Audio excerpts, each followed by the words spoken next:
ইতিমধ্যেই অবগত হয়েছেন আমাদের আজকের জনসভার উপস্থিতির কারণ। আপনাদের মাঝে আজকে আমরা হাজির হয়েছি একটি আদর্শ কেন্দ্রিক দলের দাওয়াত নিয়ে। ৩৬ বছর যাবৎ এই দলটি নীরবে নিভৃতে আপনাদের পাশে ছিল, আছে এবং ভবিষ্যতেও থাকবে।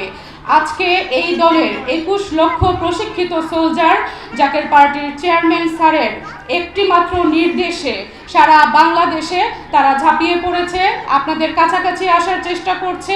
আপনাদের যে প্রাত্যহিক যে সমস্যাগুলো আছে, যা আজকে স্বাধীনতার পার হয়ে যাওয়ার ৫৪ বছর পরেও সেগুলোর কোনো সমস্যার সমাধান হয়নি, কিন্তু দিনে দিনে তারা আপনাদেরকে ঠকিয়ে, আপনাদেরকে বঞ্চিত করে, আপনাদের মূল্যবান ভোট নিয়ে তারা মহান সংসদে তাদের জায়গা করে নিয়ে মহান সংসদকে কলঙ্কিত করেছে।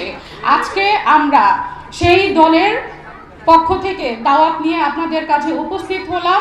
সেই দল হলো জাকের পার্টি, যেই দল ৩৬ বছর যাবৎ কোনো জোটের সাথে নয়, এককভাবে নিজের প্রতীকে, গোলাপ ফুল প্রতীকে তারা ভোট করে আপনাদের পাশাপাশি থেকে এই পর্যন্ত তারা এসেছে। আপনারাও আমাদের সাথে ছিলেন, আমরাও আছি, আমরা ভবিষ্যতেও থাকব। আমাদের আজকে পরিবর্তন প্রয়োজন, সময় পরিবর্তন হয়েছে। সময়ের সাথে সাথে যদি আমরা নিজেদেরকে পরিবর্তন না করি, চিন্তা ভাবনাকে যদি আমরা প্রশস্ত না করি, আমরা ঠকে যাব, আমরা পিছিয়ে যাব। উন্নয়নশীল দেশ থেকে উন্নত দেশ হওয়ার কোনো সম্ভাবনা থাকবে না। আমরা যদি উন্নয়নশীল দেশ থেকে উন্নত দেশে যদি আমরা পদোন্নতি করতে চাই, যদি আমরা পদার্পণ করতে চাই, তাহলে আমাদের যার যার জায়গা থেকে পরিবর্তন আনতে হবে। আমরা বিগত দিনে যা করেছি, যেভাবে আমাদের মুখ চেনা পরিচিত মুখগুলোকে ভোট দিয়ে, আজকে গতকালকে আমরা কোতোয়ালি থানার প্রোগ্রামে ছিলাম, আমাদের একটি রিক্সা ১ ঘন্টা যাবৎ রাস্তায় ঘুরেছে, প্রতিটি রাস্তা ডুবেছিল। এই জন্যই কি আমাদের ভোট প্রদান? এই জন্যই কি তাদের এই প্রতিশ্রুতি? তারা কি নির্বাচনের আগে আমাদের প্রতিশ্রুতি দেয়নি আমাদের যাবতীয় সমস্যার সমাধান তারা করবে? আপনারা কি সেই প্রতিশ্রুতির কোনো বাস্তবায়ন মাঠে পেয়েছিলেন? শুধু এতটুকু প্রশ্ন আপনাদের কাছে আমরা রেখে গেলাম।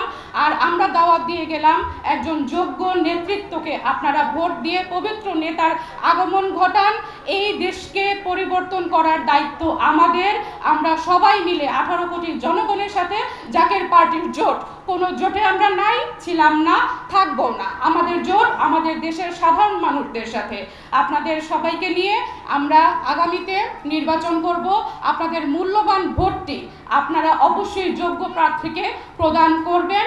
আমাদের ঢাকা ৭ আসনে জাকের পার্টির চেয়ারম্যান স্যার মনোনীত যে যোগ্য প্রার্থী আছে, তার জন্য একটি ভোট আমরা আপনাদের কাছে চেয়ে গেলাম। আপনারা ঐক্য, সাম্য, ভ্রাতৃত্ব এবং দেশের শান্তি, পরমত সহনশীলতা, মানবিকতার আলোকে সোনার বাংলাদেশ গড়ার প্রত্যয়ে যোগ্য একজন ব্যক্তিকে আসনে যেন আমরা বসাইতে পারি, তার জন্য আপনারা আমাদের সাথে থাকবেন।